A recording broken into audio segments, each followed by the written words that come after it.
Hello and welcome to my channel, I'm Fornax and welcome to my review of What Lies Beneath, the latest story episode and content patch for the End of Dragons expansion. If you are interested in all the lovely gear and gadgets added with this episode, you can jump to my loot guide here. For today, I will be talking exclusively about the story, its themes and lore, as well as my thoughts on the quality and quantity of the content we received. There will be spoilers ahead, so if you are not up to date with the story so far, abandon ship here. You have been warned. So let us begin with a brief story overview of What Lies Beneath. We pick up more or less where we left off at the end of Dragons. The big bad is contained. We have won the day. The threat of global destruction has, for the time being, been averted. We meet up with Rama for his retirement celebration, I think. But sadly, he's been stood up by all except you and Gorik, including his love interest, the once captain, now acting minister, Min. Oh dear. Comments are made about how tired your character looks, which is rather odd. We've been indulging in some much needed rest and recuperation. If anything, we should be positively glowing, and yet the lull in action has seemed to have had the opposite effect, and we will soon discover why. Now there is some cute back and forth until Timey interrupts the proceedings with a request from Yao. They want us to investigate a mining operation which is experiencing, shall we say, some difficulties. Gorik declares that the Friends Detective Agency will look into the matter. That agency being you, Rama and Gorik, in the absence of Jury and Cass. Much to Rama's surprise, Gorik has already registered the agency with the Canthan Ministry authorities, and Yao's call for help represents a perfect opportunity for a brand spanking new agency to prove itself. So, off we go to Guyala Delves, a Jade Brotherhood mining operation in the Jade Sea. And it is very clear that all is not well. There's been a rash of strange happenings, from the local wildlife acting out to workers randomly attacking their colleagues. We interview and or bribe the workers for information. They are mostly tight-lipped and sarcastic, but the picture soon becomes all too clear. Workers are going missing. There is a malaise over the place, and you, the commander, feel it keenly. There is a quiet voice whispering in your head, getting louder. It's amplifying our characters' insecurities, perhaps even manufacturing them wholesale. This is what is happening to the miners. This is not the first time we have encountered an entity with the power to twist the minds of mortals. Mordramoth and Jormag both tried to puppeteer our characters to their own ends. Here, however, this psychic assault seems much more scattershot, but the deeper we head into the map, the worse the effects are. There is clearly a source to this mass hysteria, which we have yet to discover. This new enemy has infused the Jade with its corrosive power. It's tapped into the local ley line network, and we even get a hint at its origins. The walls of the deeper caverns shimmer with the light of 1,000 stars. The boundary between Tyria and the Mists is nebulous here. We are at the center of a planar and ley line confluence. The only place we've been that is anything akin to this is the demon-infested bastion of the Penitent.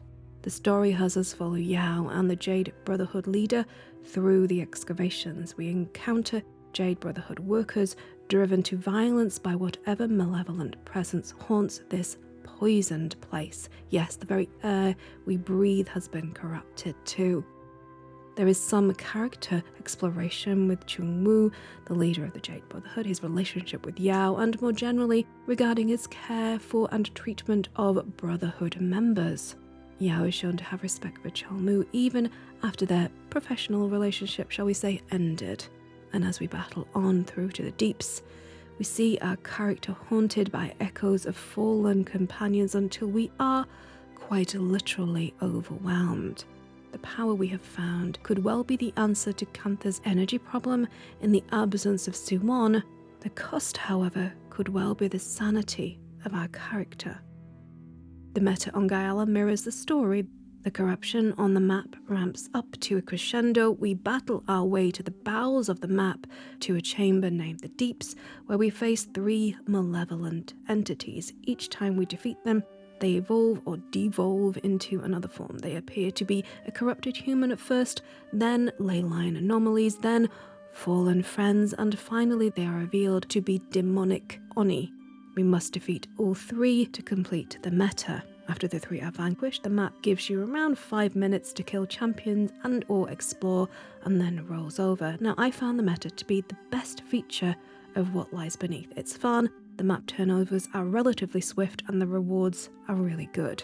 The developers also added new World v World and PvP reward tracks for this episode, and there's also some good news for Legendary Hunters because we just got what I think will be the last iteration of Aureen's Legendary series, with the Suwon variant. Now, there are of course a lot more shinies introduced in this episode, all of which can be found in my loot guide video here.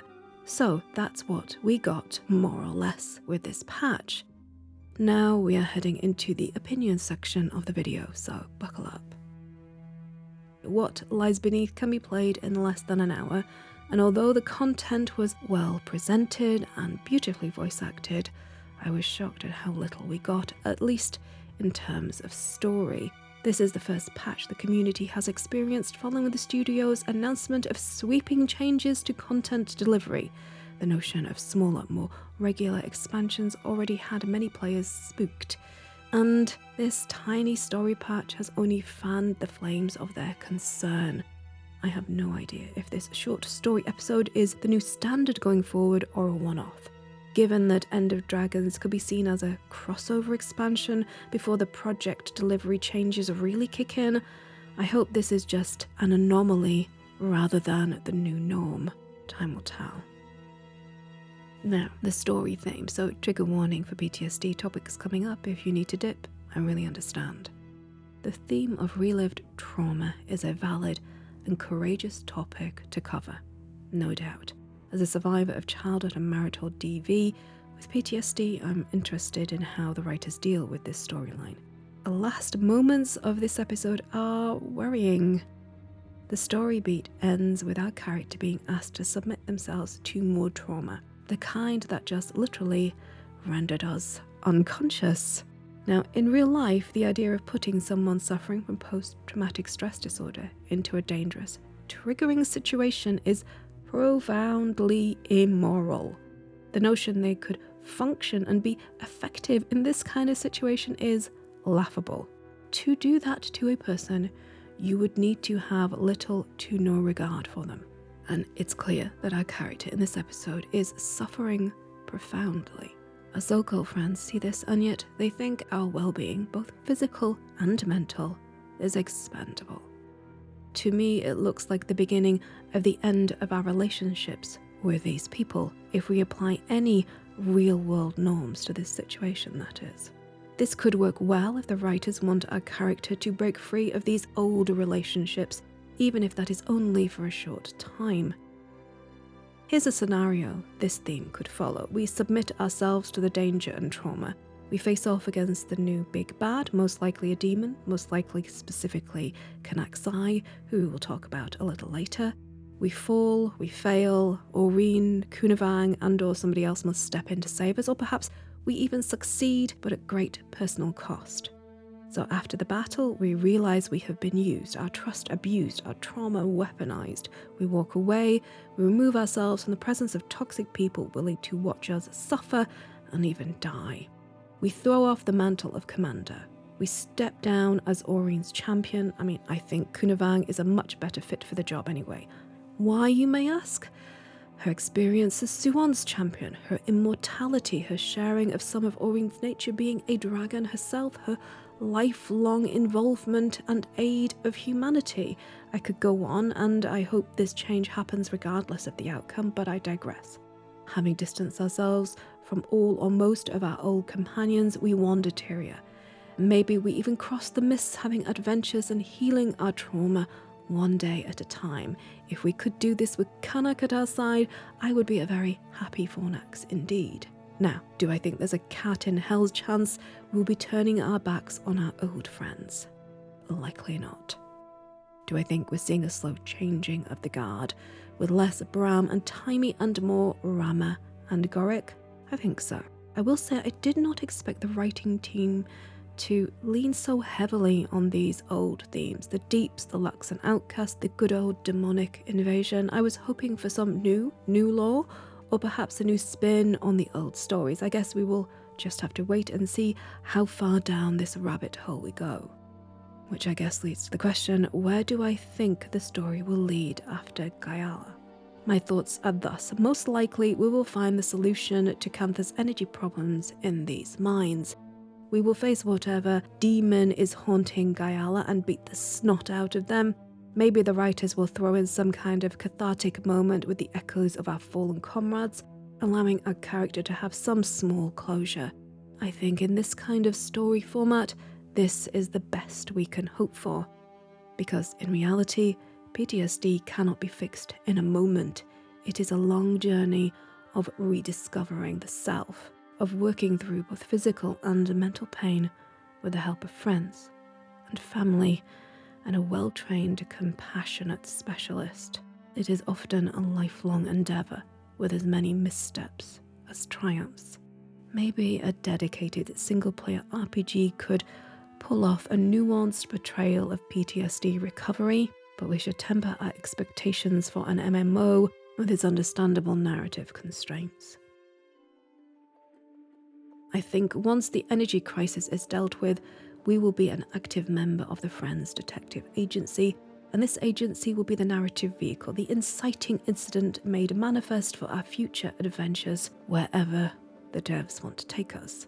Sidebar: I also think Aureen's graceful exit from the narrative is due. She can no longer be the focal point. Her role going forward needs to be a largely separated affair, appearing only in moments of high drama where the scope and scale of her powers are limited naturally by the narrative.